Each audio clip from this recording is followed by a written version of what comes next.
Well, good day YouTube, and welcome to another episode of the Albino Rhino beer review. Today we will be drinking a beer that I just received today in a beer mail. I really need a beer. My basement's been flooding the last few days, and there was melting snow and everything.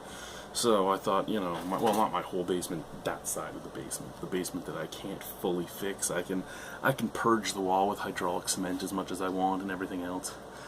But I can't actually fully fix it because I can't grade my property on that side because there's this much room between my house and my neighbor's property line, so I can't properly grade away from my house while his grade is coming towards me, so that side is fucked. So I thought it was just melting snow and everything, and then once the snow was all melted I realized I was still flooding over there, and it was puddles and shit, and I had my big industrial fans going. I'm like, why the fuck is this happening? I've purged this wall so much that if anything gets in it should be trickles.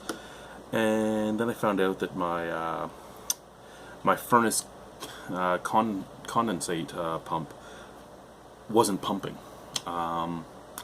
Apparently, in all the times I've paid my furnace guy to come out and service my furnace, he's never touched the pump, because when I opened it up it was full of some of the grossest brown sludge imaginable. I've actually been playing with it all night. I've spent hours on it, to the point where it is moving stuff now. So I'm pouring basically chlorine into the reservoir over and over again to help get rid of all the shit and see if I can actually get stuff to move. So I really need a beer. My hands smell like chlorine. It's disgusting. Got a cup. I got some beers that were sent to me by Ben. I got some beers from everybody, but these ones are sitting out on the table because I was going to share them with the punter and the cartoon, who are all like, let's go over to the Rhino's house on Sunday. Oh yeah, it's going to be great. We're going to cook this, we're going to play games, we're going to do this, we're going to do that. And I'd sent them a message. They said this on Wednesday. I sent them a message Friday. They all read it. Nobody responded, so I sent a message today at 9. I'm like, so I guess that's a no? Oh, we forgot. No, you didn't forget. You just didn't want to come. Just say that. Don't have me sitting here fucking planning on you being here. I could have done other things. I had another guy that wanted me to do something tonight. So fuck. Anyway, let's get into a beer. Let's drink this one. This one I'm really intrigued on. This is Sawdust City Brewing Company's Campout Smore Stout. So a Smore Stout is something I'm extremely intrigued on. It's 5.7% alcohol. It's a strong flavored stout. I'm guessing it was a collab with the Indie Ale House, because there's the Indie Ale House notice on it. So there's the can. Thank you very much, Ben, for sending this out. What do we have? We have pure Muskoka water. 1, 2, 3, 4, 5, 6 malts, some hops, California ale yeast, Columbus hops, if you're wondering, chocolate cocoa, marshmallows, vanilla, and graham crackers. So it's not extracts. I thought it would be extracts. I've only ever had one other S'more Stout, and that was the one from Parallel 49, which I really did not like. I've had a few beers from Parallel 49 I liked, but that just wasn't one of them. This, however, is from a brewery that I have almost full faith in. I say almost because, you know, it's hard to get in contact with them, so you can only have almost full faith. Ooh, that's a nice snap crackle pop.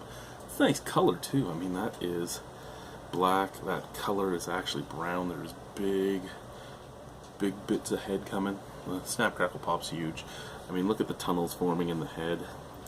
This is a beautiful looking beer. Smell. Oh.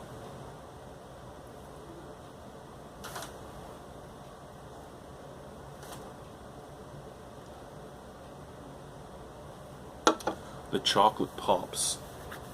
Chocolate pops all the way through. There's a lot of roastiness. Yeah, popping chocolate, a lot of roastiness, a little bit of honey, and graham cracker like smell. I didn't think that would come through. Yeah. They use honey malt, and I know that's not actually honey, it's basically the color it's going to put off, and they use graham cracker, but I am getting that, like, that honey note that graham cracker gives off. Cheers, let's try the beer.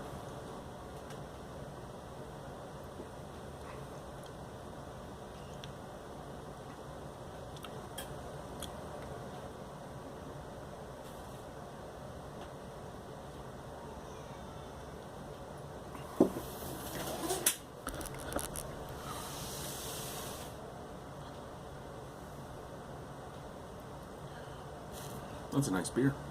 It's a very nice beer. Very easy drinking, about medium bodied. Very easy to put down. All 3 people are like, I'm gonna hide in the basement tonight. I'm gonna hide in the basement tonight. Because my son is up there coughing, my wife is up there coughing, and my daughter's up there coughing. I ain't getting sick before my vacation's over and I have to go back to work. Ain't gonna happen. That honey and biscuitiness from the graham crackers there is actually like you're eating a graham cracker. There's a smokiness like you're actually sitting at the fire.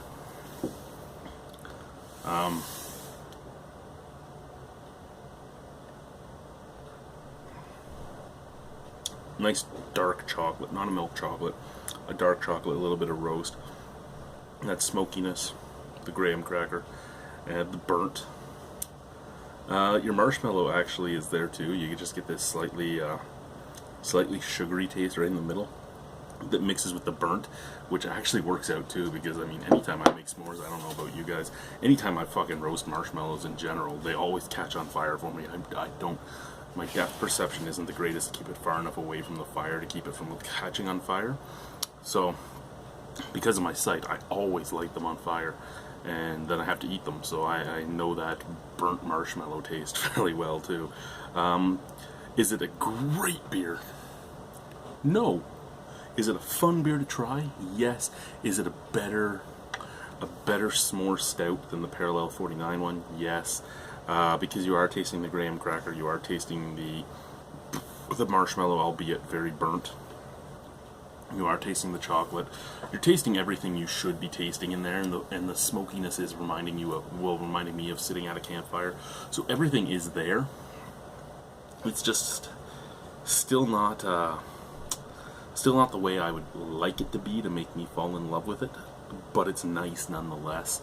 I would probably give this an 8.5 out of 10. I really like it. I think it's a cool little product that it would be fun to share.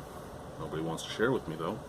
If you guys are in the Niagara region ever and you want to come out and drink a beer with me, let me know. We can have a beer. Well, we can even go drink it at the park in case you're worried about meeting the albino somewhere.